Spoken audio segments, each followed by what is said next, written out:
Bet tu gera, taip kažkaip ir dušiai lengviau, ne? Kaip sako, kai šiukšlė iš kiemo išmesta, taip ir iš vidaus kažkokia va tokia sklinda tada ramybė. Tai va, jeigu nesitvarkysi gamtoj, dantis pradės visiems birėti. Ir jeigu sėdėsit, subinės didelės užsiauginsit.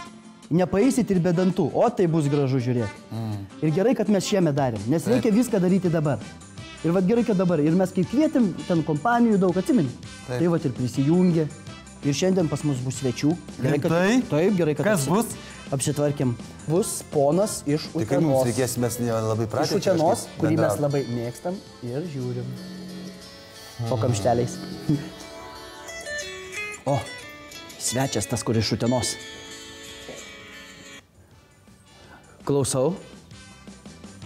Taip. Ai, jūs šalia, tai aš išeisiu pasitikti. Taip. Ai, laukit, nepabėkit. Iki tuoj. Tu aš neįsiu atvesti, tu džiak neprišiukšlink man, gerai? Gerai. Labą dieną. Sveiki. Oi, prašom, užeikit. Ačiū. Žmogus labai pavargęs. Sėskit. Ačiū. Aš turiu tokį, gal ir ne visai taktišką klausimą, bet tiesų. Giedrius sakė, kad jūs patys tvarkotės, patys viską darot ir kad jūs rūpinotės gamta, kad jūs renkat šiukšles. Ar jums kas nors pasakė? Jeigu nepasakė, tai ką žinai, ar jūs šitom užsimtumėt? Jeigu sąžinė žmogaus nestumė, tai jisai tikrai nesitvarkys ir nesidarys. O iš tikrųjų, matyt, pas mus tų sąžiningų žmonių yra pakankamai nemažai, nes prieš pernykštį darom, tai visi susiorganizavo ir pasakė darom. Ir nusprendėm, kad tą 1000 ežerų, vadinamą ežerų kraštą, galėtumėm paskelbti ekologiškiausių regionų Lietuvoje. Bet tam iš tikrųjų reikia to pirmo žingsnio.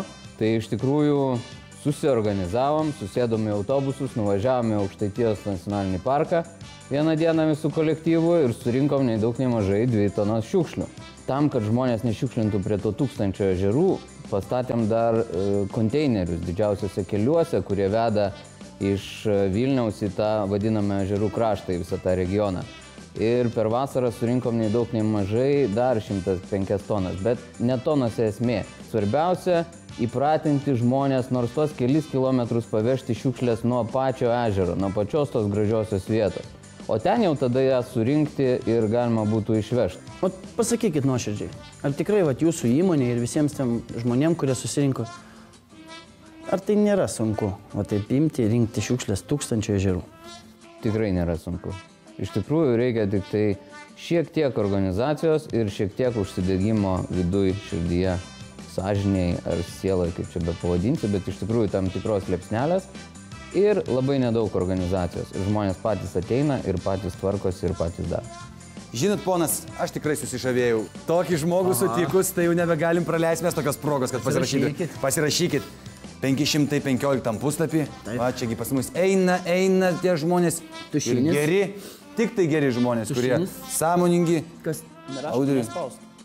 Audriui ir Giedriui. Irgi, žinokit, čia šitą tai jau galvom išmest, bet perdirbom patys savom rankom, patvarkėm ir rašom. Taip, čia yra iš pieno pakelių padarytas. Ačiū labai. Ačiū jums labai. Ačiū jums, kad pakvietėte. Ačiū, kad apsilankėt. Ačiū Viso tikrai. geriausio. Viso geriausio. Tai gerai. Pravalyti ežerai galim bus važiuoti maudytis, nes aš jau, žinok, jau keletą metų nebevažiuodavau, nuvažiuoju per šiukšlės, nepribrisi prie kranto. Taip, per šiukšlės, o to žuvis dar prišykusios, tai eina.